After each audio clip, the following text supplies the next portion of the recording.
Hello everyone. सो पहले classes में हम लोगों ने देखा था स्टैटिस्टिक्स के बारे में। इस क्लास में हमारा जो डिस्कशन रहेगा वो हम लोग जो क्वेश्चंस पूछे गए हैं एनडीए में, इंपॉर्टेंट क्वेश्चंस, वो हम लोग डिस्कशन करेंगे। तो आई होप आपने प्रीवियस वीडियो जो देखा होगा। Okay, so let us start the question, जो कि रिसेंट ईयर क्वेश्चन जो हमारे पूछे गए हैं। सो मैं स्क्रीन शेयर कर रही हूँ, यहाँ पे आप देख सकते हैं कि ये जो है सारे रिसेंट ईयर क्वेश्चंस हैं। ओके, सो आप देख सकते हैं पहला क्वेश्चन जो है दैट इज 2019 क्वेश्चन, जिसमें बोला जा रहा है the mean of 100 observation is 50 and standard deviation is 10. If 5 is subtracted from each observation, then it is divided by 4. Then what will be the new mean and new standard deviation they are asking respectively. Okay, तो यहाँ पे basically क्या किया जा रहा है कि पहले मीन और क्या कहते हैं स्टैंडर्ड डेविएशन दिया हुआ था 100 ऑब्जर्वेशंस का। उसके बाद क्या किया जाता है, ईच ऑब्जर्वेशंस में से यहाँ पे जो है क्या कहते हैं 5 सब्ट्रैक्टेड किया जाता है, फिर 4 डिवाइडेड किया जाता है। तो उस केस में हमारा न्यू मीन और न्यू स्टैंडर्ड डेविएशन जो होगा वो हमें पूछा जा रहा है। तो हाउ टू कैलकुलेट दैट। तो यहाँ पे फर्स्ट ऑफ ऑल जैसे जो किया जा रहा है दैट इज x1 माइनस 5, ऐसे किया जा रहा है। ओके, x2 माइनस 5, लेट ऐसे करके सारी ऑब्जर्वेशन में से 5 सब्ट्रैक्ट किया जा रहा है। और फिर बाद में क्या किया जा रहा है, जो भी सब्ट्रैक्ट करने के बाद उसमें 4 से क्या कर रहे हैं, डिवाइड कर रहे हैं हर एक ऑब्जर्वेशन में ये किया जा रहा है। तो जो एडिशन और सब्ट्रैक्शन जो होता है ऑब्जर्वेशन में, उसको एक टर्म दिया जाता है, उसको हम बोलते हैं चेंज ऑफ ओरिजिन।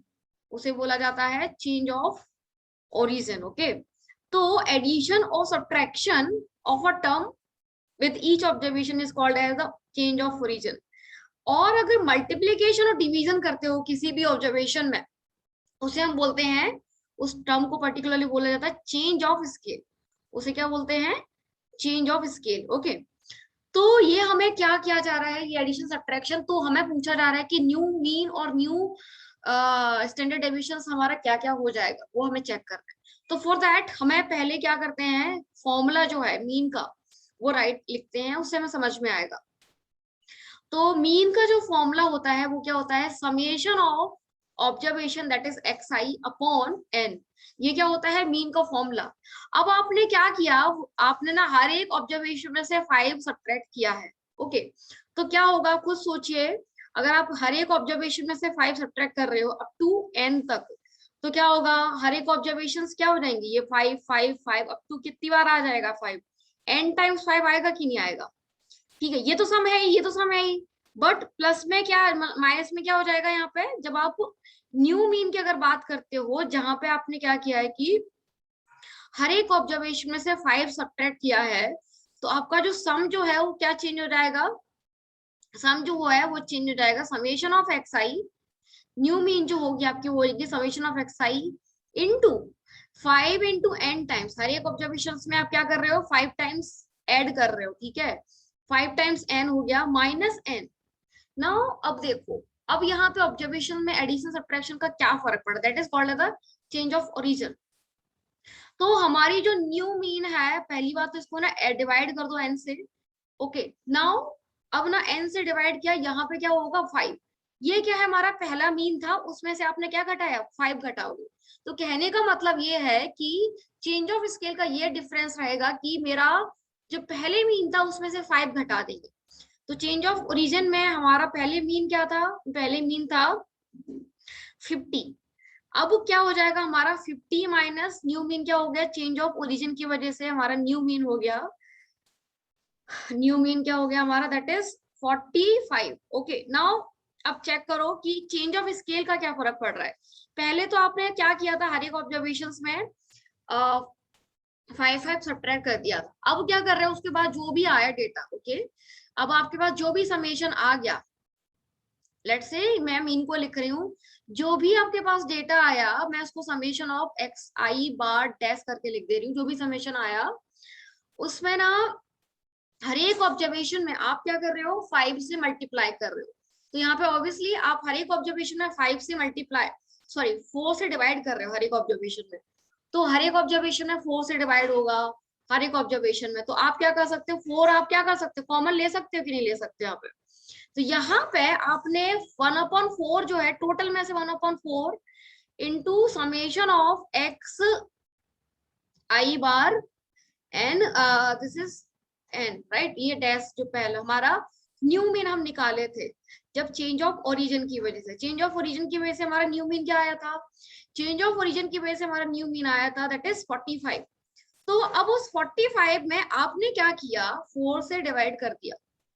तो हमारा जो मीन अब क्या हो जाएगा, चेंज ऑफ स्केल की वजह से क्या हो जाएगा 45/4। तो हमारा अब मीन चेंज होके क्या हो गया 45/4, दैट इज 4 1 4, 4 1 4 एंड कितना बचेगा यहाँ पे, दैट इज 1 बचेगा। तो 1 आप लिख सकते हो, 4 2 8 एंड यहाँ पे आ जाएगा 4 2 8 एंड 5, राइट। 11.25 हमारी क्या हो जाएगी, न्यू मीन हो गई। ओके, तो बी और सी ऑप्शन में ये है। तो यहाँ पे हमें ये समझ में आया कि चेंज ऑफ ओरिजिन जो है उसका क्या फर्क पड़ता है, चेंज ऑफ ओरिजिन से मीन में उतने ही अमाउंट से वो सब्ट्रैक्ट हो जाता है या ऐड हो जाता है। सब्ट्रैक्ट कर रहे हो तो सब्ट्रैक्ट, ऐड कर रहे हो तो ऐड। चेंज ऑफ स्केल से क्या फर्क पड़ता है कि आप उससे मल्टीप्लाई कर देते हो, उसी अमाउंट से जो भी टोटल मीन है उसमें मल्टीप्लाई कर देते हो, तो इतना फर्क हो जाता है। तो न्यू मीन हमारी ये हो गई। Okay, now talk about the standard deviation. Standard deviation मैंने आपको क्या बताया था, स्टैंडर्ड डेविएशन का 2 फॉर्मूलेस बताए थे। पहला फॉर्मूला मैंने एक बताया था कि आपको क्या करना है, summation of x i minus x bar, ठीक है, और इसका स्क्वायर करके सम करो, इसका स्क्वायर करके क्या करो, सम करो, डिवाइडेड बाय क्या करना है यहाँ पे, एन करना है। तो अब summation of x i minus x bar square करके सम करना है। अब यहाँ पे देखना है कि मेरा न्यू स्टैंडर्ड डेविएशन क्या, standard deviation positive square root. Okay, तो अब आप खुद सोचिए कि चेंज ऑफ ओरिजिन का यहाँ पे क्या फर्क पड़ता है। चेंज ऑफ ओरिजिन मतलब कि आपने हर एक ऑब्जर्वेशन में यहाँ पे क्या कर रहे हो, 5 ऐड कर रहे हो। बट हर एक ऑब्जर्वेशन में 5 ऐड कर रहे हो, लेकिन यहाँ पे भी मीन में भी क्या फर्क पड़ रहा था, अभी हमने देखा चेंज ऑफ ओरिजिन का हमारा मीन जो है वो मीन भी क्या फर्क पड़ रहा था, वहां पे मीन भी हमारा वही फर्क पड़ रहा था। मीन जैसे आपने क्या किया, हर एक ऑब्जर्वेशन में से अप्लाई करो चेंज ऑफ ओरिजिन, यहाँ पे एक्स आई माइनस हर एक ऑब्जर्वेशन में से आप ये कर रहे हो माइनस एक्स बार, और आपने मीन में से भी आपने क्या कर दिया, 5 को घटा दिया। ओके, तो आपने मीन में से भी आपने 5 को घटाया, क्योंकि न्यू मीन में वही फर्क पड़ता है ना, मीन में ये फर्क पड़ रहा है और ऑब्जर्वेशन में ये फर्क है। Okay, divided by n. Now solve करो इसको, तो ये -5 और +5 क्या हो जाएंगे, कैंसिल हो जाएंगे। तो फाइनली क्या होगा, हमारा फाइनली जो स्टैंडर्ड डेविएशन आएगा वो आएगा हमारा summation of x i minus x bar का स्क्वायर अपॉन एन, मतलब कोई चेंज नहीं आया। तो कहने का मतलब ये है कि अगर आप स्टैंडर्ड डेविएशन या वेरिएंस की बात करते हो तो वहां पे चेंज ऑफ ओरिजिन और चेंज ऑफ ओरिजिन का कोई फर्क नहीं पड़ेगा। मतलब अगर आप एक डेटा में कोई डेटा को ऑब्जर्वेशन में कोई डेटा ऐड कर रहे हो, सब्ट्रैक्ट कर रहे हो, तो उसमें स्टैंडर्ड डेविएशन और वेरिएंस में कोई फर्क नहीं पड़ने वाला है।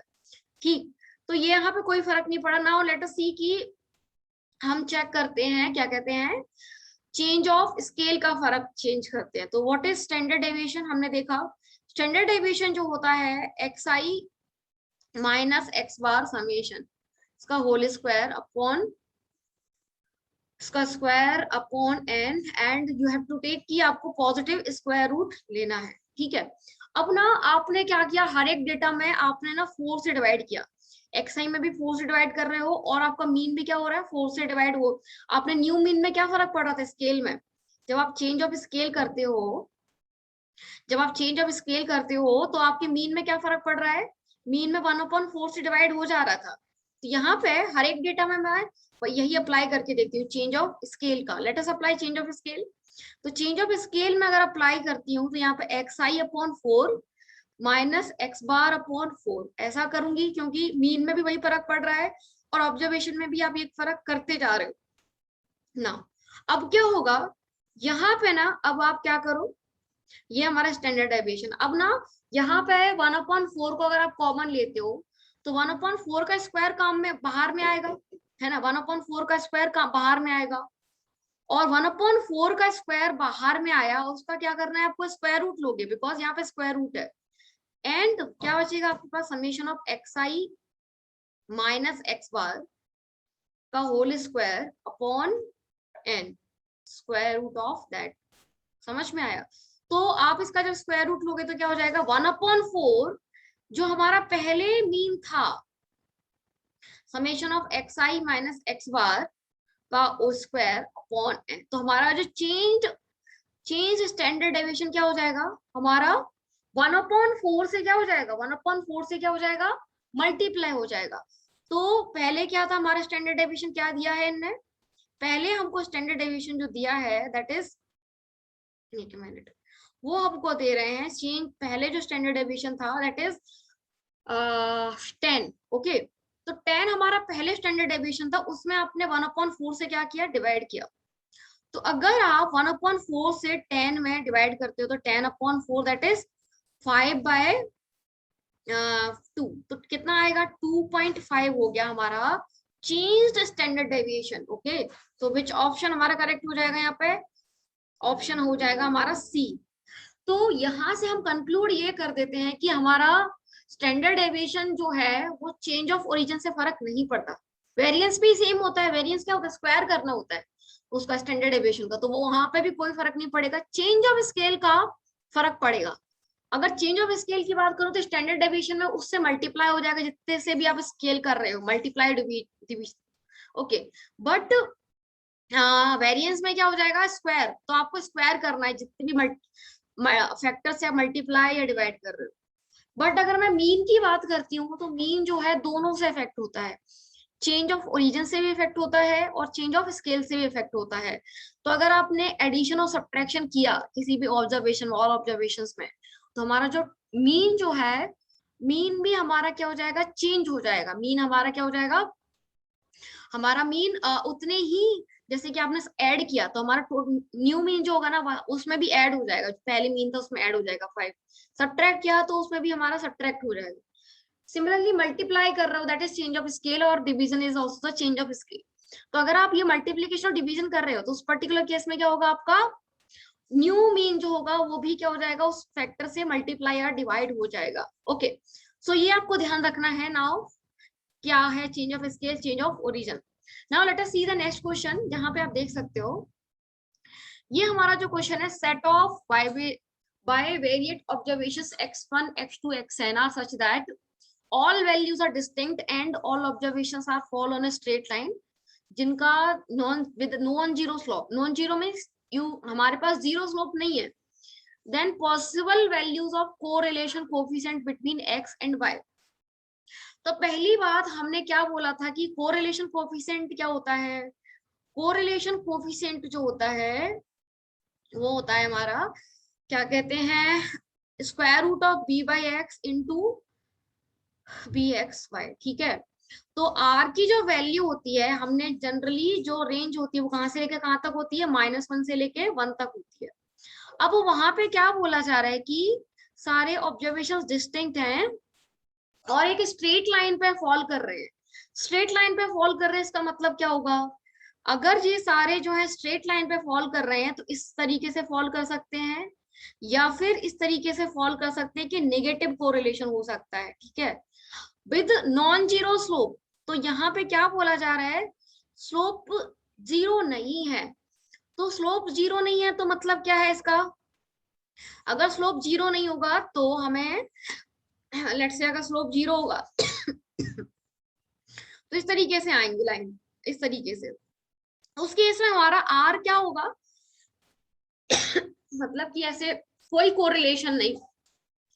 लेकिन अगर आप बात करते हो कि यहाँ पे ये एक स्ट्रेट लाइन में लाई कर रही है या फिर नेगेटिव स्ट्रेट लाइन में लाई कर रही है, तो हमारी आर की वैल्यू क्या हो सकती है, आर की वैल्यू क्या होगी, आर की वैल्यू जो होगी केवल टू पॉसिबिलिटीज होंगी, आर की वैल्यू 1 हो सकती है या फिर आर की वैल्यू -1 हो सकती है। उनने ये बोला कि हमारा स्ट्रेट लाइन ऐसी तरीके की नहीं हो सकती है, नॉन जीरो, मतलब जीरो हम नहीं ले सकते इस तरीके का, या तो एक स्ट्रेट लाइन में लाई कर that is positive, perfect positive correlation, या फिर इस तरीके से नेगेटिव लाइन में जा रही, that is perfect negative correlation. तो आर की ओनली टू पॉसिबल वैल्यूज होंगी, दैट इज -1 एंड 1 ओनली। समझ में आया?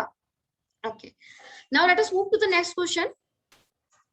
यहाँ पे हमारा ये जो क्वेश्चन है दैट इज हमारा 2018 में ही एनडीए में पूछा गया था। तो यहाँ पे आप देख सकते हैं कि the variance of 25 observation is 4 if 2 is added to each observation then new variance of the resulting observation is। यानी कि आपके पास 25 ऑब्जर्वेशंस हैं, x1 x2 up to x25, हर एक ऑब्जर्वेशन में 2 ऐड कर रहे हो, तो हमारा जो न्यू वेरिएंस है उस पर क्या फर्क पड़ेगा। तो यानी कि हम एक्चुअल में क्या कर रहे हैं, यहाँ पे हम चेंज ऑफ स्केल कर रहे हैं। तो चेंज ऑफ स्केल का जो है वेरिएंस पे कोई फर्क नहीं पड़ता है, हमारा जो वेरिएंस रहेगा वो वही रहेगा, चेंज ऑफ स्केल का फर्क पड़ेगा। तो हमारा वेरिएंस पहले 4 था, बाद में भी 4 ही रहेगा। Okay, so now next question. Next question जो है वो है हमारा, इफ रिग्रेशन लाइन, ये हमारी 2 रिग्रेशन लाइंस दी हैं, then what are the values of x bar and y bar. तो मैंने आपको रिग्रेशन लाइंस के बारे में बताया था, क्या बताया था रिग्रेशन लाइंस के बारे में, y equal to x, this y on x regression line, क्या बताया था मैंने, b by x into x plus b naught, that is the regression line y on x। ठीक है, एक रिग्रेशन लाइन बताई थी x on y, that is b x y and there will be a regression constant. ठीक है, तो ये चीजें मैंने आपको बताई थी। तो यहाँ पे मैंने आपको बताया था ये जो x और y जो होते हैं ना, x और y जो होते हैं ना, वो हमारे एक्चुअल में क्या होते हैं, मीन वैल्यूज होते हैं। x is the mean value of x, y is the mean value of y variable. Okay, तो अगर आपको 2 रिग्रेशन लाइंस दी हैं तो आपको x और y यानी कि मीन वैल्यूज आप निकाल सकते हो कि नहीं निकाल सकते हो। वो एक्चुअल में क्या होता है, इन दोनों लाइंस का पॉइंट ऑफ इंटरसेक्शन होता है बस। तो एलिमिनेशन मेथड से x और y की वैल्यू निकाल लो, वही हमारे x और y मीन वैल्यूज होती हैं। तो अब एक तो ये है कि एलिमिनेशन मेथड यूज करो, दूसरा है कि आप ऑप्शन से वेरीफाई कर लो कि विच option is satisfying this equations. Okay, तो ऑप्शन से लेट अस वेरीफाई, एक इसको x और y, इसको y लेके देखो, मल्टीप्लाई करो, 4 8 12 8 48 minus 5 into by 5 into I sorry 5 into 18, 18 is 90, that is क्या हमको -33 मिलेगा क्या, नहीं मिलेगा, हमें ये रिजल्ट 0 नहीं मिलेगा। ओके, तो ये तो डेफिनेटली रॉन्ग है ऑप्शन। ओके, अब ऑप्शन बी से जाओ, ऑप्शन बी से यहाँ पे 18 इंटू 4 रखो, व्हाट इज 18 इंटू 4, 72 माइनस 12 पंजे 60 है ना, तो 60 हो गया यहाँ पे। अब 33, तो क्या हमको 0 मिलेगा क्या, यहाँ पे नहीं मिलेगा, यहाँ पे पॉसिबल ही नहीं है, तो ये भी सेटिस्फाई नहीं कर रहा। अब ये ऑप्शन सी को चेक करो, ऑप्शन सी को मैंने चेक किया, this is option A, this is option B, option C check करके देखते हैं। ऑप्शन सी चेक किया, 13 4 इंटू 13 तो कितना आएगा 52 है ना, एंड 17 इंटू 5 दैट इज 85 हमको मिलेगा, प्लस 33, क्या हमको 0 मिल रहा है क्या, चेक करो, 8 minus 5 is 3 sorry 5 minus 2 is 3 and 8 minus 5 is 3, minus 33 plus 33 is 0, तो ये ऑप्शन डेफिनेटली सेटिस्फाई कर रहा है। बट अगर आपने 17 और 13 लिया होता, x की जगह 13 y की जगह 13, तो नहीं अब सेटिस्फाई करेगा, है ना। तो अगर आपने x की जगह 17 और y की जगह 13 लो, देखिए लेके देखिए, 17 फोजा 17 फोजा हो जाएगा हमारा 16 8 माइनस 13 5 तो 65 प्लस 33, क्या हमको मिलेगा, बिल्कुल नहीं मिलेगा, 0। तो ऑप्शन डी तो गलत है। ठीक है, तो which option is correct, option C is the correct answer. तो ये x बार और मीन y बार जो होते हैं ना, वो mean values of x and y, जो कि हमारे रिग्रेशन लाइन के पॉइंट ऑफ इंटरसेक्शन ही होते हैं। Okay, so this is also the question जो कि हमारा 2018 में पूछा गया था। Okay, now let us move to the next question. यहाँ पे देखिए, ये भी 2018 में पूछा था। तो इस 18 में हम आप देख सकते हो, पहला स्टेटमेंट दिए हैं, स्टेटमेंट है if 10 is added to each entry on the list then average increases by 10। ये तो चेंज ऑफ स्केल है, अगर आपने 10 ईच ऑब्जर्वेशन में ऐड किया, 10 x2 में भी 10, तो ऐसे अगर आप करते हो तो एवरेज यानी कि मीन इंक्रीज होता है 10 से, यस मीन हमारा अफेक्ट होता है, change of origin change of scale दोनों से इफेक्ट होता है। तो अगर आप हर एक ऑब्जर्वेशन में 10 ऐड करते हो तो हमारा मीन भी क्या हो जाएगा, 10 से क्या हो जाएगा, इंक्रीज हो जाएगा, है ना। तो न्यू मीन क्या हो जाएगा, 10 से इंक्रीज हो जाएगा। So statement 1 is correct. Now statement C. If 10 is added to each entry on the list, then the standard deviation increases by 10. No. Standard deviation और variance जो है वो केवल change of scale से affect होता है। Change of scale मतलब multiplication और division by a number. Change of origin means addition or subtraction by a number. तो ये इससे affect नहीं होता है change of origin से। तो statement 2 हमारा गलत है। Statement 3. If each entry on the list is double, then the average doubles, यानी कि चेंज ऑफ स्केल की बात कर रहे हैं कि अगर आपने ईच ऑब्जर्वेशन को 2 से मल्टीप्लाई किया तो क्या होगा, यानी कि अप टू n तक हर एक ऑब्जर्वेशन को आप क्या कर रहे हो ना, यहाँ पे 2 से मल्टीप्लाई कर रहे हो। तो हमारा जो न्यू मीन होगा वो क्या हो रहा है, क्या हमारा न्यू मीन जो होगा उसमें क्या इफेक्ट होगा, न्यू मीन जो है वो भी क्या हो जाएगा, वो भी 2 टाइम्स डबल हो जाएगा, यानी कि न्यू मीन पहले मीन का क्या हो जाएगा, डबल। तो मीन में हमारा change of origin change of scale से फर्क पड़ता है। आप मीन न्यू मीन में क्या कर सकते हो, एडिशन सब्ट्रैक्शन जो भी आप ईच ऑब्जर्वेशन में कर रहे हो। सिमिलरली चेंज ऑफ स्केल मतलब कि हर एक ऑब्जर्वेशन में जो भी मल्टीप्लिकेशन डिवाइड कर रहे हो, तो हमारे न्यू मीन में भी क्या हो जाएगा, उसी फैक्टर से मल्टीप्लिकेशन और डिवीजन हो जाएगा। सो स्टेटमेंट 1 और 3 हमारे करेक्ट हैं। तो क्या कौन सा ऑप्शन करेक्ट है, ऑप्शन सी करेक्ट आंसर है।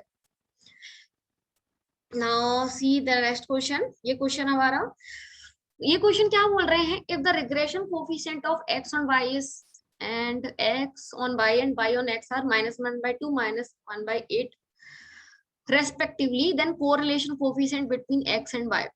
तो is very simple formula based question है।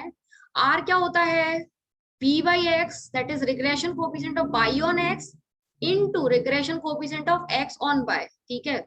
अब मल्टीप्लाई कर दो, दे हैव गिवन -1/2 इंटू -1/8, तो आपको क्या मिलेगा यहाँ पे 1/16, 1/16 स्क्वायर रूट कितना होता है 1/4, दैट इज प्लस माइनस 1/4। अब आपको चेक करना है कि साइन पॉजिटिव लेना है कि साइन नेगेटिव लेना है। तो फॉर दैट आपको ये रिलेशन याद होना चाहिए, what is b by x, b by x होता है r into sigma y upon sigma x, ठीक है। What is b x y, b x y क्या होता है हमारा r into sigma x upon sigma y. अब चेक करो इनका साइन। तो अगर मुझे साइन चेक करना है तो इसका साइन तो पॉजिटिव ही होता है, इसका साइन तो पॉजिटिव ही होता है, इसका भी पॉजिटिव है ना, तो ये पॉजिटिव है, ये पॉजिटिव है। अब आपको ध्यान देना है r के साइन पे, r को साइन निकालना है। तो पहली बात इनने बी वाई एक्स नेगेटिव दिया है, बी एक्स वाई भी नेगेटिव दिया है, तो नॉर्मल सी बात है अगर मेरा बी वाई एक्स नेगेटिव आ रहा है तो r has to be negative, है ना, तभी तो ये नेगेटिव आ पाएगा, बिकॉज ये तो पूरा पॉजिटिव है, ये पॉजिटिव है। तो r हमारा नेगेटिव होगा तब जाके हमारा क्या होएगा, बी वाई एक्स नेगेटिव आएगा। तो कहने का मतलब ये है कि r हमारा नेगेटिव कब आता है, जब दोनों रिग्रेशन कोएफिशिएंट नेगेटिव है तब, ओके। बट अगर हमारे दोनों रिग्रेशन कोएफिशिएंट पॉजिटिव है तो r को ऑब्वियसली पॉजिटिव होना चाहिए, है ना, बिकॉज ये तो पॉजिटिव है, मैं r पर ही इफेक्ट करता है। तो अगर मेरे दोनों रिग्रेशन कोएफिशिएंट पॉजिटिव हैं तो इन दैट केस हमारा r पॉजिटिव होगा। अगर हमारे दोनों रिग्रेशन कोएफिशिएंट नेगेटिव है तो r क्या होगा, हमारा नेगेटिव होगा। बट एक पॉजिटिव और एक नेगेटिव वो पॉसिबल केस है ही नहीं। अगर एक रिग्रेशन कोएफिशिएंट पॉजिटिव है और एक रिग्रेशन कोएफिशिएंट नेगेटिव है, वो पॉसिबल केस हो ही नहीं सकता, बिकॉज स्क्वायर रूट के अंदर there will not be a real number, यहाँ पे नेगेटिव आ जाएगा, तो वो पॉसिबल केस हमारे पास है ही नहीं। तो यानी कि r हमारा क्या आएगा -1/4। यहाँ पे दोनों ऑप्शंस दिए हैं, आपको ध्यान देना है कि हमारा r पॉजिटिव आएगा कि हमारा r नेगेटिव आएगा, और वो किस पे डिपेंड करता है, हमारा कोरिलेशन कोफिशिएंट पे डिपेंड करता है, okay. So that's it. Now let us move to next question. ये क्वेश्चन देखिए, यहाँ पे क्या बोला जा रहा है कि the number of telephone calls received in 245 successive 1 minute interval, okay. तो 1 मिनट इंटरवल में कितने कॉल रिसीव हुए थे, 245 interval at an exchange the following frequency distribution. तो अब यहाँ पे क्या बोला जा रहा है कि नंबर ऑफ कॉल्स है, इनकी फ्रीक्वेंसी, टोटल फ्रीक्वेंसी कितनी है 245। ओके, तो पहली बात तो यहाँ पे जीरो कॉल की फ्रीक्वेंसी है 14, 1 की ये, 2 की ये। तो अब यहाँ पे फ्रीक्वेंसी डिस्ट्रीब्यूशन बोला गया है, ठीक है। तो in case of frequency distribution, how to calculate mean? In case of frequency distribution आपको मीन अगर कैलकुलेट करना है तो क्या करना होगा, summation of x i into f i upon summation of f i, कितनी बार वो डेटा आया, दैट्स इट। जीरो कितनी बार आया है 14 बार, तो 0 into 14 is 0 plus 1 into 21, okay, plus 2 into 25 that is 50, और आगे सॉल्व करिए 3 इंटू 43, 3 इंटू 43, आप जो भी सॉल्व करो इसको, this is nothing but the calculation. Similarly 4 into 51, ठीक है, 4 into 51 plus 5 into 40 plus 6 into 39 plus 7 into 12 upon total frequency, total frequency कितनी है 245। और जो भी आप इसको सॉल्व करो, कैलकुलेशन है, जो भी सॉल्व करो वही इसका आंसर आएगा। ओके, सो आप ये चेक कर सकते हो, और वो जो भी इसका आंसर है। Now let us see the question number 129। क्या है, median of the frequency distribution. अब मीडियन के केस में क्या होता है, आपको क्यूमुलेटिव फ्रीक्वेंसीज निकालना होता है वहां पे, ठीक है। तो आप क्यूमुलेटिव फ्रीक्वेंसीज पहले निकालिए। तो क्यूमुलेटिव फ्रीक्वेंसीज कैसे निकालोगे आप, पहले तो ये देखो, यहाँ पे जब भी फ्रीक्वेंसी डिस्ट्रीब्यूशन दिया होता है तो आपको हमेशा यहाँ पे क्या करना होता है, एक क्यूमुलेटिव फ्रीक्वेंसी बनानी होती है, ठीक है। तो let me draw a table, एक मिनट।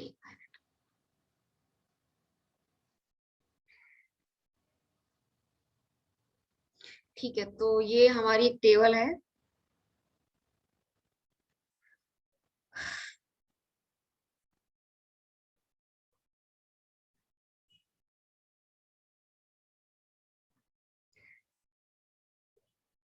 चलिए इसी में ही ड्रॉ करते हैं। तो ये है हमारी टेबल। ना सी, अभी यहाँ पे हमको क्या बोला जा रहा है कि हमें यहाँ पे जो दिया जा रहा है data, that is number of calls, that is 0। और पहली बात तो मीडियन निकालने के लिए हमेशा इंक्रीजिंग और डिक्रीजिंग ऑर्डर में अरेंज करना है, वो ऑलरेडी अरेंज है 1 2 3 4 5 6 7, अप टू 7 ये, ठीक है। नाउ फ्रीक्वेंसीज कितना दे रहे, क्यूमुलेटिव फ्रीक्वेंसीज आपको निकालना है, तो 14, ठीक है। सो क्यूमुलेटिव फ्रीक्वेंसीज जो आपकी रहेंगी, सक्सेसिव एडिशन ही करना होता है आपको। तो एक मिनट, नाउ अभी आपको यहाँ पे क्यूमुलेटिव फ्रीक्वेंसीज करना है एडिशन। तो एक 14 plus 21, now add this, how much will you get, 14 plus 21 कितना होगा आपका। तो क्यूमुलेटिव फ्रीक्वेंसी जो है 14 प्लस 21, तो आपको मिलेगा 5 प्लस 35, तो 35 मिल गया, प्लस उसके सक्सेसिव फ्रीक्वेंसी कितने 25, तो 35 प्लस 25 ऐड करिए इसमें, तो कितना मिलता है आपको, that is 35 plus 25 that is 10 and 60, आपको मिल जाएगा 60, ठीक है। तो 60 प्लस 43, तो यहाँ पे आपने क्या किया, 60 प्लस 43 दिस 3 एंड क्या हो जाएगा 103 आ जाएगा यहाँ पे, ठीक है। तो आपको मिल गया 103। फिर उसके बाद 103 में आपने क्या किया, 51 ऐड किया, ठीक है। तो 103 में आपने यहाँ पे जो है 51 ऐड करिए, तो यहाँ पे मिलेगा 4 5 दैट इज 154, ठीक। तो अब आपका आंसर यहाँ पर आपको मिलेगा 154, तो यहाँ पे मिल गया cumulative frequency 154। After that 154 plus कितना है, आपने यहाँ पे 51 ऐड किया प्लस 40 ऐड करिए, 154 plus 40, so what is 154 plus 40, आप अगर ऐड करते हो तो यहाँ पे आपको मिलेगा 194, ओके। तो यहाँ पे आपको मिल गया 194, ठीक है। अब उसके बाद आपने कितना ऐड करना है 39, तो इसमें अगर आप 39 ऐड करोगे तो कितना मिलेगा, 9 प्लस 4 3 13 एंड 9 एंड एक 10 एंड 30, यस, सो 13 ये हो जाएगा और 233, तो यहाँ पे आपको मिल जाएगा 233।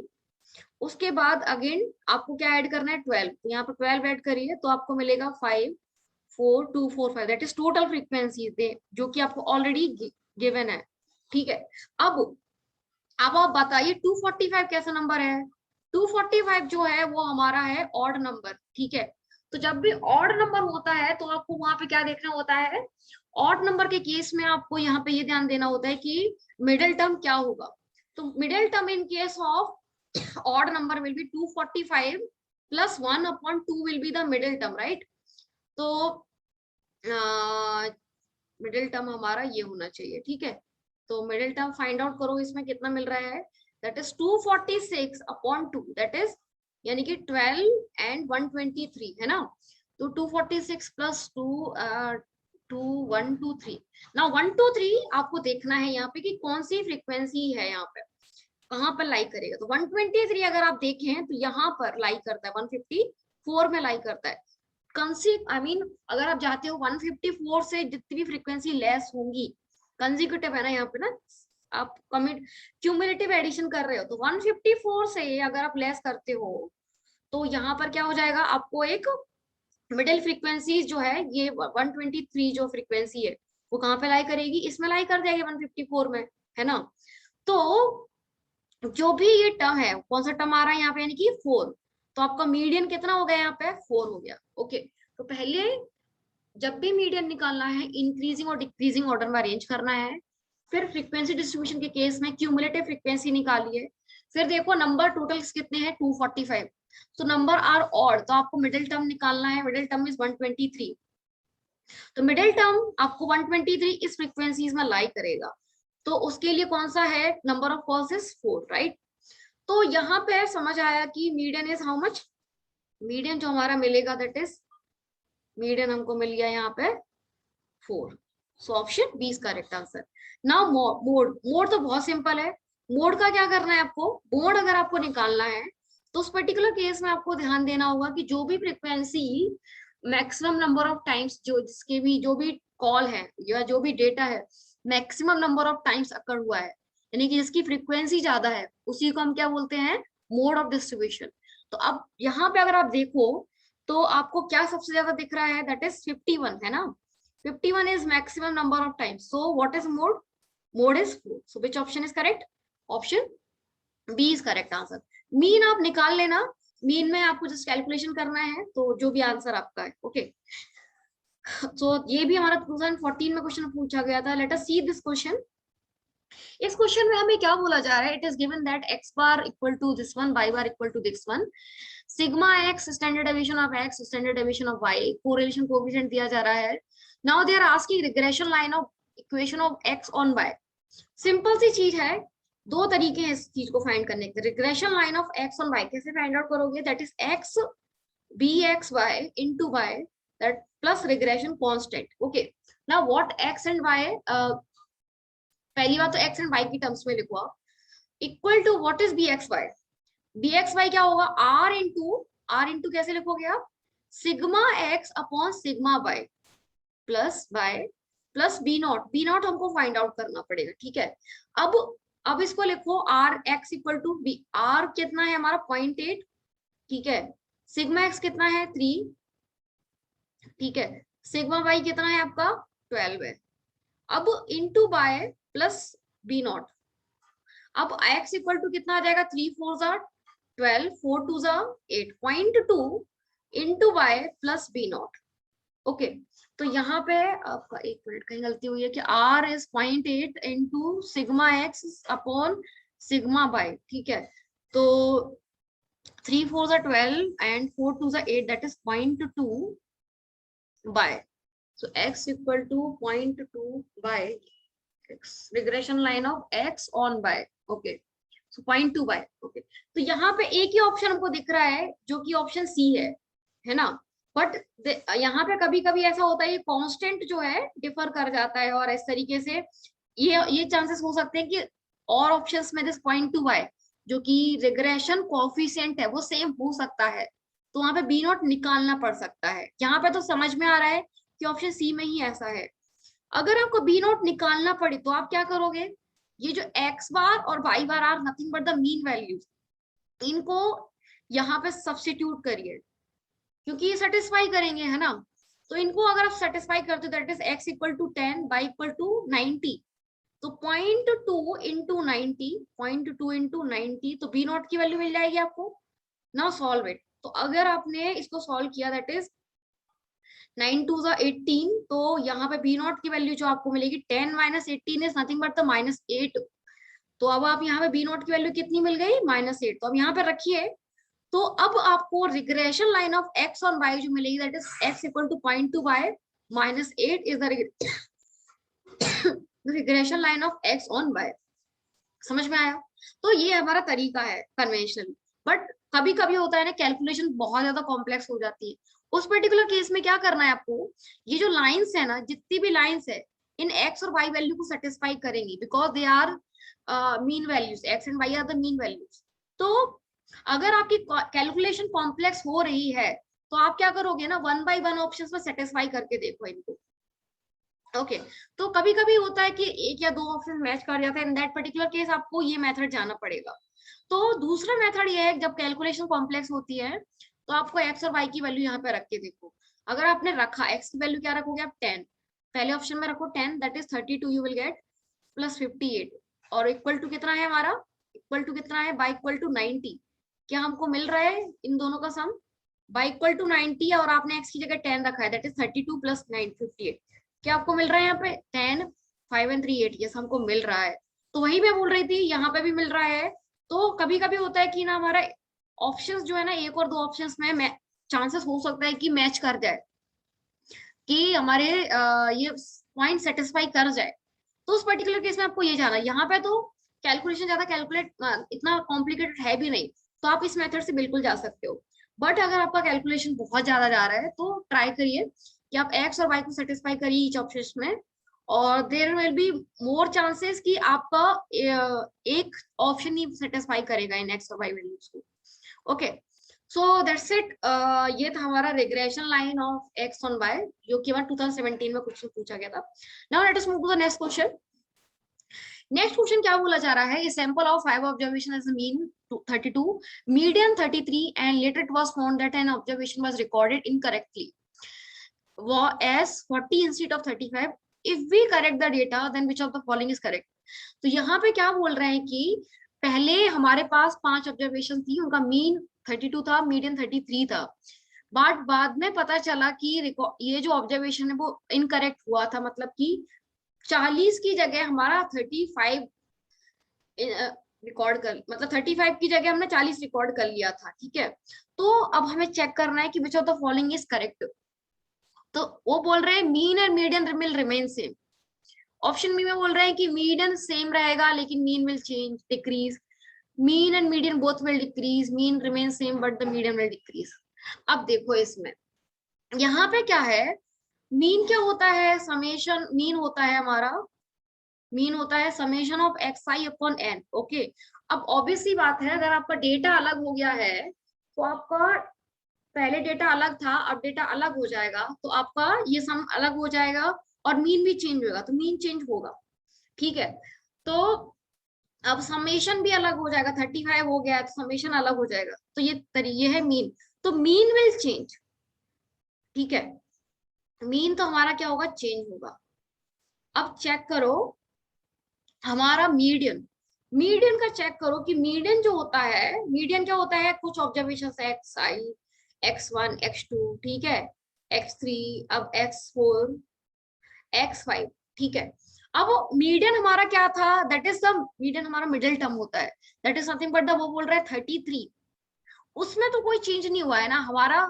जो भी ऑब्जर्वेशन लेट से x4 ऑब्जर्वेशन जो था वो 40 रिकॉर्ड कर लिया था इंस्टीड ऑफ 35, बट उसमें चेंज हुआ है, बट मिडिल टर्म तो हमारे चेंज हुआ ही नहीं है, मिडिल टर्म हमारा 33 था और 33 रहेगा भी, उसमें तो कोई चेंज नहीं हुआ था ना, मिडिल टर्म में चेंज नहीं हुआ है, तो middle term will remain unaffected ना। तो हमारा जो मिडिल टर्म है उसमें चेंज नहीं आएगा, तो यानी कि 5 ऑब्जर्वेशंस में मिडिल टर्म इज 33 राइट। तो अब यहाँ पे समझ में आया कि ठीक है, और यहाँ पे भी ये समझ में आ रहा है कि ऑब्वियसली 35 जो है इससे बड़ा है, तो इंक्रीजिंग और डिक्रीजिंग ऑर्डर में जाएगा ही ये, ठीक। तो median will remain same but mean will change. तो यहाँ पे देखिए median remain same but mean will change decrease, because 35 हमारा, अब डेटा पहले 40 था, तो अब डेटा को आप डिक्रीज कर रहे हो। जब आप डेटा को डिक्रीज करोगे तो समेशन डिक्रीज हो जाएगा, समेशन डिक्रीज हो जाएगा तो मीन भी डिक्रीज हो जाएगा। बट मीडियन में फर्क इसलिए नहीं पड़ेगा क्योंकि वो मिडिल वैल्यू थी। ओके, तो मिडिल वैल्यू जो थी उसको हमने चेंज करा ही नहीं है, हमने दूसरी वैल्यू को चेंज किया है, तो इसीलिए median will remain same. Okay, so option B is the correct answer. Now let us move to the last question of the day.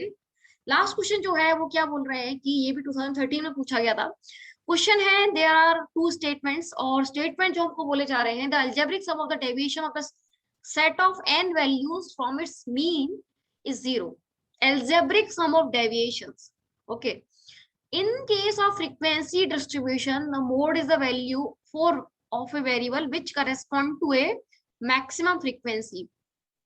तो पहला स्टेटमेंट यह बोला जा रहा है कि अगर आप सम करते हो deviation of a set of values from its arithmetic mean, मतलब कि अगर आपने x1 minus x bar, x2 minus x bar, okay, up to xn minus x bar, और इनका एल्जेब्रिक सम, मॉडुलस लेके नहीं, इनका एल्जेब्रिक सम करते हो, यानी कि सम करो इनका, तो सम क्या होगा x1 plus x2 plus x1, तो sum will be equal to x1 plus x2 plus x3 up to what, up to xn, minus ये कितने टाइम्स आएगा, n टाइम्स आएगा, समझ में आया, तो माइनस n इंटू एक्स बार।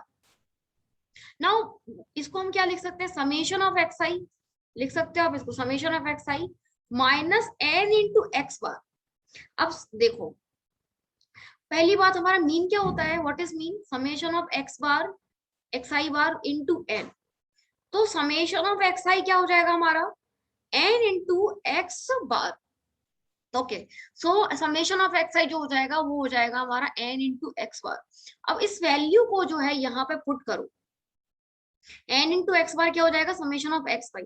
अगर इस वैल्यू को आप यहाँ पे पुट करते हो तो हमारा सम क्या हो जाएगा, फाइनली सम जो हो जाएगा that is equal to, sum will be equal to हमारा होगा finally summation of x i minus summation of x i, हमारा क्या हो जाएगा sum, and that will be equal to हमारा क्या हो जाएगा 0 फाइनली। तो यहाँ पे हमारा सम क्या आ रहा है, एल्जेब्रिक सम इज 0, है ना, तो algebraic sum of deviation from set of values of from its arithmetic mean is 0। So statement 1 is correct. Statement 2 है in case of frequency distribution mode is the value of a variable which correspond to a maximum value. तो what is mode, mode जो होता है वो हमारी maximum frequency को ही तो बताता है ना, जैसा कि हमने पहले क्वेश्चंस में देखा था कि व्हाट इज मोड, जो value which correspond to maximum frequency, जो the data which has occurred most frequently, उसी को आप क्या बोलोगे, मोड। ओके, तो स्टेटमेंट 2 भी हमारा करेक्ट है। So which statements are correct, option statement 1 and statement 2 are correct statement. Okay, so that's it for today's class. Okay, so this was all about the question that has been asked in previous year of NDA, right? तो ये हमने सारे जो है recent years questions देखे हैं, 2019, 2018, 17 questions हम लोगों ने देखे हैं। Okay, so I hope आपको इस question समझ में आए हो। Still if you have a doubt, you can definitely ask. Okay, so thank you all of you, and don't forget to like, share and subscribe the video. Thank you.